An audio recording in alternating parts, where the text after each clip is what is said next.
the big question. How do you define a native speaker? Good question. Um, Someone who learned the language starting as a kid Okay, and still knows it. when is the like for example, Sophie met my sister, right? My sister, you cannot tell the difference between a native um American English speaker and a Brazilian. Mhm. So she's completely bilingual. She came here when she was 4. Mhm. Then she moved back to Brazil.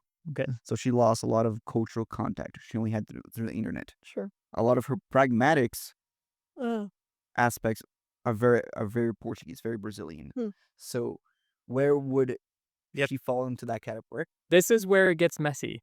And a lot of research has compared native to non-native speakers. Uh-huh. And there's a body of research now that is saying you shouldn't do that Oh, okay. because it's saying, well, one, because it others the non-native speakers, mm, and then also because the native speaker is not a homogeneous population. Exactly. There's a lot of variation, even in terms of not just in terms of proficiency, because like I said, some will have an N400, some will have a P600, but also because of these diverse experiences.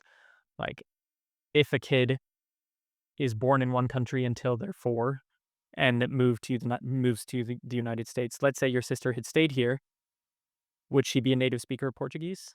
Maybe. Yeah, she still But- know but- Portuguese. Probably not Right. as proficient yeah, proficient as if had she not stayed in Brazil because Yeah. right. the schooling also plays a big role in Sure. developing your lexicon. Yep, exactly. And even people born in the US and in many other countries will speak one language at home and then that is not the culturally dominant language. Sure. And so they're heritage speakers of that language.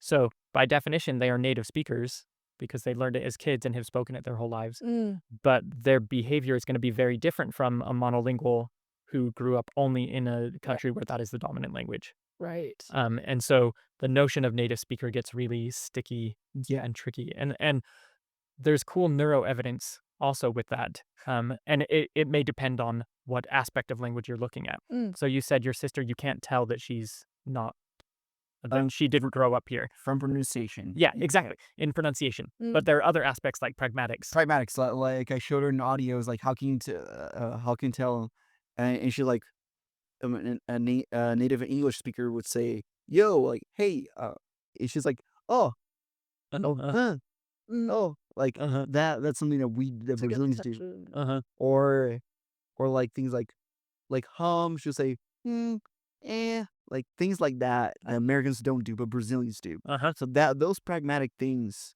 is she has. But then again, or like Sarah here that came here earlier. She says the word like always like always makes me giggle when she says YouTube like in Spanish. The fricative, what's it called? The bilabial fricative. Mm. Mhm. So she's still a native speaker. I guess she pronounces that wrong. Uh-huh. Like in how I'm not how I'm an American English speaker. would. Right. Mm. Right. Yeah. So pronunciation is one that kind of sticks with you more. Yeah. And there have been some cool brain studies that looked at adoptees from China. I Uh-huh. think it was in Canada. But anyway, in a non-Chinese speaking place. Uh-huh. Um, and they did brain scans. So these are kids that were adopted when they were fairly young. And they checked age. And what they found is that so none of them remembered any Chinese. They couldn't speak Chinese at all. But they did brain scans while they were having them distinguish tones, Chinese tones. Oh. And for what they found is that, if I'm remembering right, Mm-hmm. native Chinese speakers showed activation in both hemispheres because both hemispheres deal with auditory stuff, but especially in the language side Mm. of the left hemisphere.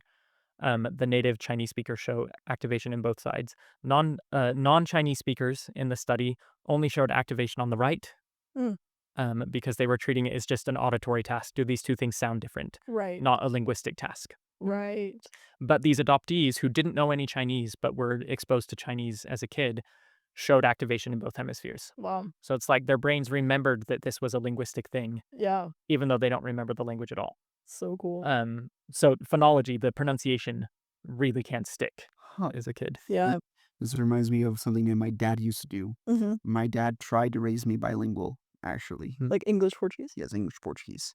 Because he used to teach English, Oh, yeah. but when I was younger, and what happened, what he would do is he would just, yeah, I have some recordings I can show you later.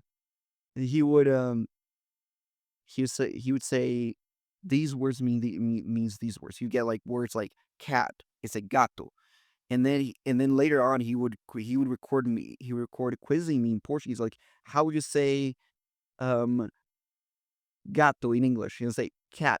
And then it's like janela, window. It's like window. Like as a baby, he would do he would have to be translated from Portuguese to English. It's fun. But thing is, I was raised completely Portuguese monolingual.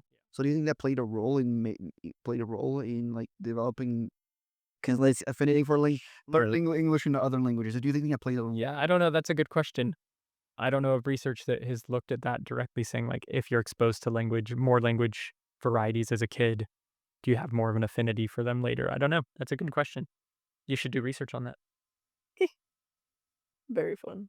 Or- Well, thank you so much for covering a wide spectrum of ideas and telling us about your research. And Yeah, it was fun. yeah, we really That- appreciate it. Dr. Green, one final question is to end. If there's one thing about neurolinguistics that you would like people to know, what would it be? It's friggin' awesome. No, but I guess more seriously, um,